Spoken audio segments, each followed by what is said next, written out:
Today Group B is regarded as one of the greatest periods of rallying. It's hard to believe that it lasted for only 5 years.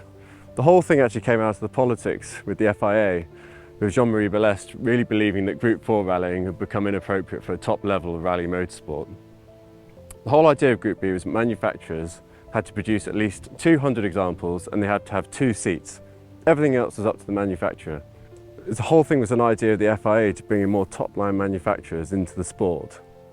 One of the earliest Group B cars created was by Lancia with the 037.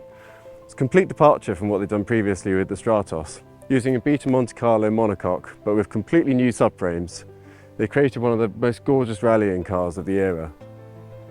With a 4-cylinder, 2-litre, which later increased to 2.1, supercharged engine, they had power originally from just over 200 to well over 300 by the time they brought it to Evo 2 specification. This particular example then went on to achieve the model's first class win, and then later on it became an Evo 1 specification car, the first one to do that, and actually debuted the Evo 1 specification, so it's a really important car for the model. Walter Röhrl then used this car in 1983 for the ADAC Deutschland Rally and won that rally with this particular example. The thing that makes the 037 really special is that it's the last model to ever win the World Rally Championship with just rear-wheel drive. It was a swan song for not just that format, but also for Lancia's rallying at the time. The problem was that Audi were coming along with something altogether entirely different, and that was the Quattro. Audi had started to really change the idea of four-wheel drive from just being the preserve of agriculture into something that really was a road weapon.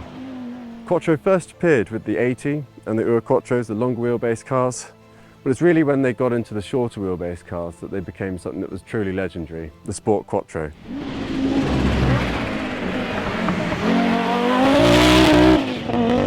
This example here is one of the very, very few S1 E2s still in existence. They only built 20. There's only 15 surviving. This is one of the very few in private hands that ever competed in WRC. It wasn't just the four-wheel drive that was extraordinary about them. It's the 2.1 litre 5-cylinder engines with the largest turbo you've ever seen, producing up to 550 brake horsepower.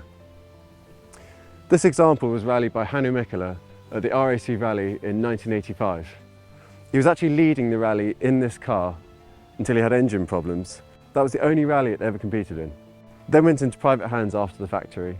It didn't rally with them, it was used as a road car, which meant that it's a really authentic example.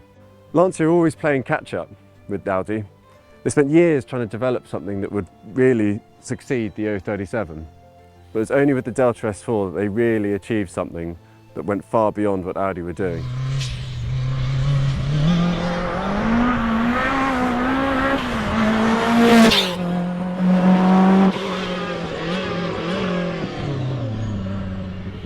They created a remarkable car which weighed less than 900 kilos but had 450 brake horsepower, thanks to a 1.8 litre engine that was not just turbocharged, it was supercharged as well.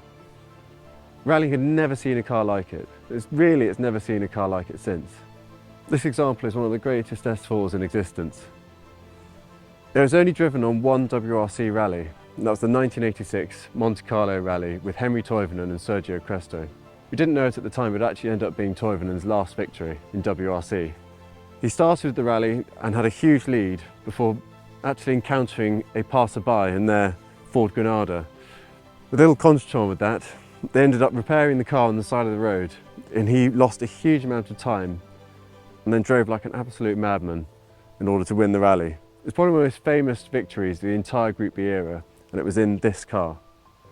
After that rally, it didn't rally again. It did a couple of rounds of rallycross where actually it was victorious, and then it disappeared off to Japan, and it's since come back in 2013. It remains one of the best Delta S4s in existence. It's an absolutely remarkable tribute to Henri Toivonen and Cresto. This remarkable trio of Group B cars, an amazing representation of probably what is the best category of rallying. All three are going to be auctioned at our London auction on the 5th of November, and we're looking forward to seeing you there.